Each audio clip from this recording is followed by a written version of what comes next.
Bhadrachalam ITC వరుసగా రెండోసారి విజయం సాధించారు. దీని మీద మీ కామెంట్స్?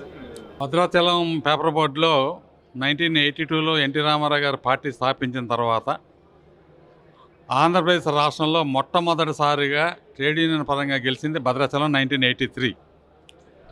అప్పటి నుండి ఇప్పటి వరకు 14 సార్లు ఎన్నికలు జరిగినాయి. 14 సార్లు 8 సార్లు మనం విజయం సాధించాం, భారీ విజయంతో. దానికి కారణం ఏంటంటే ఎన్టీ రామారావు గారు కార్మికులకి చేసినటువంటి పాలసీలు, ఆ తర్వాత చంద్రబాబు నాయుడు గారు చేసినటువంటి పాలసీలు, చంద్రబాబు నాయుడు గారికి ఉన్నటువంటి విజను, ఆయన విజన్ని మేము ఫాలో అయిపోయి ఒక లాంగ్ టర్మ్లో కార్మికులకి ఏం చేస్తే బాగుంటుందనే దాన్ని దృష్టిలో పెట్టుకొని చంద్రబాబు నాయుడు గారి పాలసీని ఆదర్శంగా తీసుకొని మేము కొన్ని లాంగ్ టర్మ్ బెనిఫిట్ కార్మికులు చేసాం. ఫర్ ఎగ్జాంపుల్ ఏంటంటే డిపెండెంట్ జాబ్ని తండ్రి ఒక 4 సంవత్సరాల సర్వీస్ని సరెండర్ చేస్తే కొడుక్కి మళ్ళీ అదనంగా 30 నుంచి 40 సంవత్సరాల మధ్య సర్వీస్ వచ్చే విధంగా ఒక డిపెండెంట్ జాబ్ని పునరుద్ధరించాం. దానివల్ల 250 మంది కార్మిక కుటుంబాలకి అది విపరీతమైనటువంటి లబ్ధి జరిగి కార్మికుల్లో ఒక చెరగని ముద్ర వేసింది ఆ స్కీమ్ అనేది. అట్లా వారి వేతనాల్లో భారీ మార్పులు పట్టుకొచ్చాం. బోనస్ స్కీమ్లో భారీ మార్పులు తీసుకొచ్చాం. అట్లా మెడికల్ ఫెసిలిటీస్ని చాలా బ్రహ్మాండంగా కుటుంబానికి ఏ రకమైన ఇబ్బంది లేకుండా స్కీమ్లన్నీ మెడికల్ ఫెసిలిటీస్ ఇచ్చాం. వెల్ఫేర్లో ఇచ్చాం. క్వార్టర్స్ కన్స్ట్రక్షన్లో అగ్రగామిగా పెద్దపీట వేసాం. కార్మికులకు సంబంధించిన ఏ సమస్య కూడా పెండింగ్ లేకుండా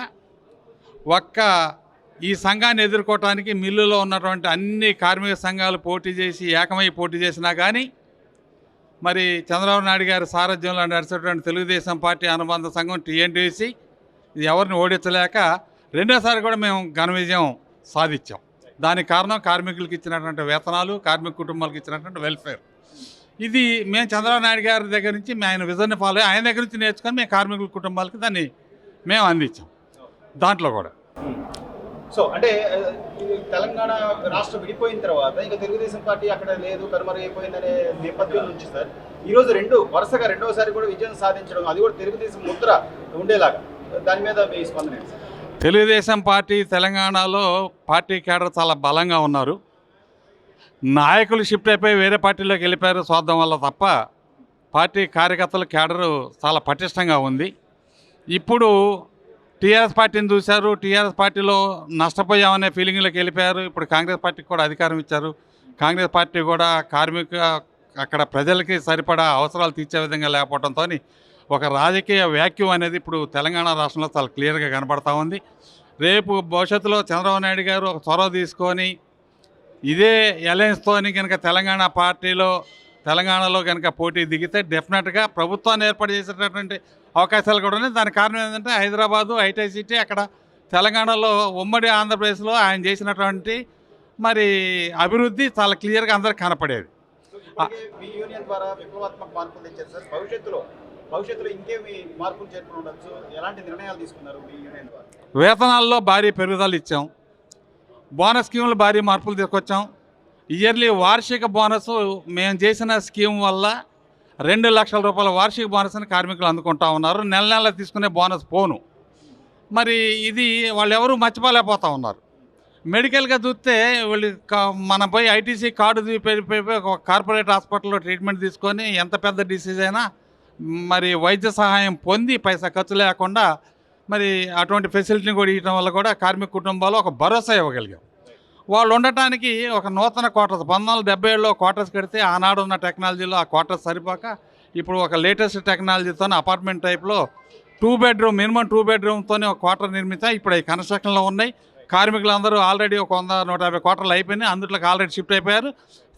సెకండ్ ఫేజ్లో ఇప్పుడు క్వార్టర్ కన్స్ట్రక్షన్ అవుతుంది. మిగతా వాళ్ళు దాంట్లో కూడా వెళ్ళిపోతారు. ఇంకా భవిష్యత్తులో మేము వెల్ఫేర్ పరంగా వాళ్ళకి చేసింది ఇంకా చేయాల్సింది కూడా ఏం లేదు. వేతనాల్లో ఇంకా భారీ పెరుగుదల చూసుకోవటం, మంచి వేతనాలు ఇవ్వటం, లేకపోతే వైద్య సౌకర్యాలు ఎక్కడైనా కొరత ఉంటే దాన్ని సరి చేసుకుంటూ వెళ్ళిపోతే ఈ యూనియన్ని ఓడించడం ఎవరి తరం కూడా కాదు. చివరిగా అంటే తెలుగు రాష్ట్రాల్లోనే మహానాడు కార్యక్రమం అంటే అదొక చారిత్రాత్మకమైనటువంటి కార్యక్రమం. సో ఈసారి పులివెందుల అడ్డాగా ఈ రోజున ఈ మహానాడు 3 రోజుల పాటు అక్కడ నిర్వహించబోతున్నారు. ఒక తెలుగుదేశం కార్యకర్తగా గారి అభిమానిగా మీ అభిప్రాయం సార్? ఇప్పుడు మనం లాస్ట్ టైం వైఎస్ఆర్ పార్టీ ప్రభుత్వంలో ఉన్నప్పుడు ఇదే జగన్మోహన్ రెడ్డి గారు, మాజీ ముఖ్యమంత్రి గారు చంద్రబాబు నాయుడు గారిని చేసినట్టు హేళన అవహేళన మరి మనం విన్నాం. తిరిగి సంవత్సరం జరగకముందే రాష్ట్రంలో డిపాజిట్ కూడా లేకుండా ఆయనకి ఏ స్థానంలో కూర్చోబెట్టాలో చాలా స్పష్టంగా కూర్చోబెట్టారు. దానికి కారణం ఏంటంటే ప్రజలు తెలుసుకున్నారు, చంద్రబాబు నాయుడు గారు తప్ప ఈ రాష్ట్రాన్ని బతికించేవాళ్ళు లేడు అనేది జనాల్లో చాలా స్పష్టం. దాంతోనే ఈ మెజార్టీని సాధించడం జరిగింది. ప్రతి వాడు కూడా మరి ఇలా చంద్రబాబు నాయుడు గారు ఉంటే ఇలా అమరావతిని చూస్తున్నాం. వచ్చినటువంటి సంవత్సరంలోనే ఇలా అమరావతిలో జరిగినటువంటి అభివృద్ధిని మనం తీసుకోండి. మరి అమరావతిలో వైఎస్ఆర్ గవర్నమెంట్లో అమరావతిలో ఏ రకమైన ఉద్యమం నడిచింది? ఆ ఉద్యమాన్ని నడవడానికి మహిళలు కూడా బయటకు వచ్చేసి ఎన్ని రోజులు ఉద్యమం చేశారు? ప్రపంచంలో అన్ని రోజులు ఉద్యమం చేసినటువంటి ఉద్యమాలు ఎక్కడైనా మనం చూడగలిగామా?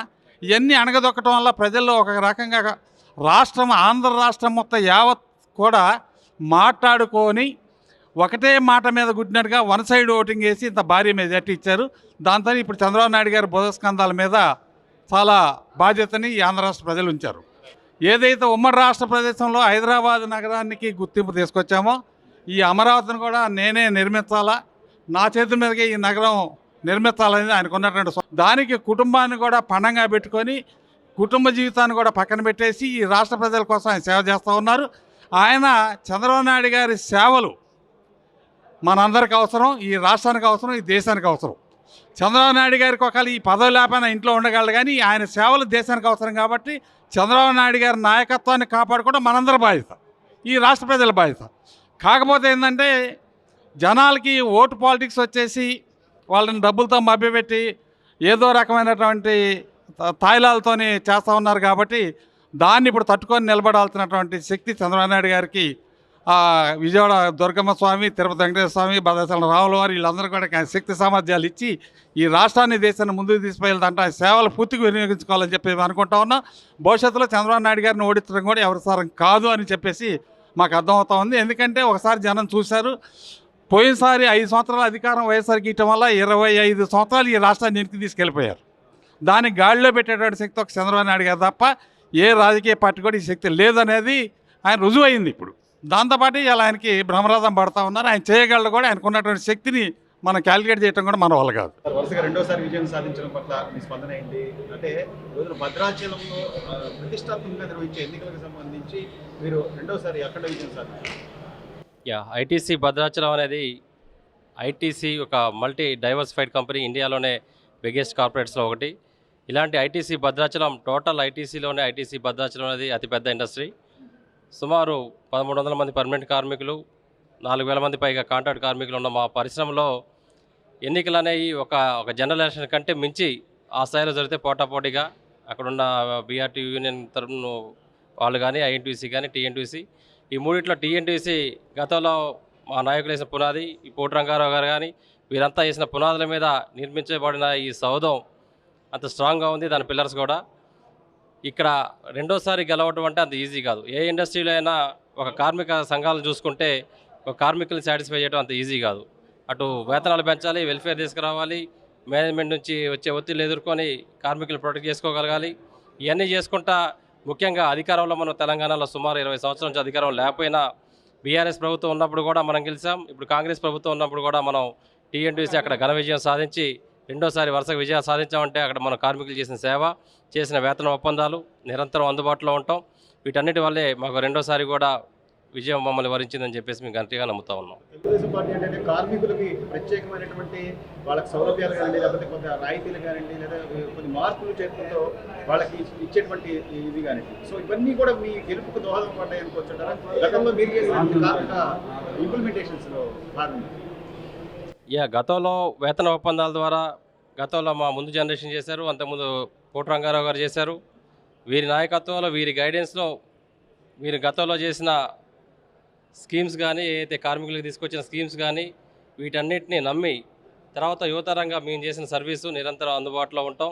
దీంతోనే ఒక కార్మికులకు మంచి జరగాలంటే, మంచి వేతన ఒప్పందం జరగాలన్నా, మంచి సంక్షేమం అందాలన్నా కేవలం టీఎన్టీసీ సాధ్యం అని చెప్పేసి గత వేతన ఒప్పంద ఫలితాలు కూడా బేరీజ్ వేసుకొని ఒక లాంగ్ టర్మ్ బెనిఫిట్స్ కూడా వాళ్ళు అంచనా వేసుకొని ఇలా టీఎన్టీసీని మరోసారి విజయ తీరాలు చేర్చడం జరిగింది.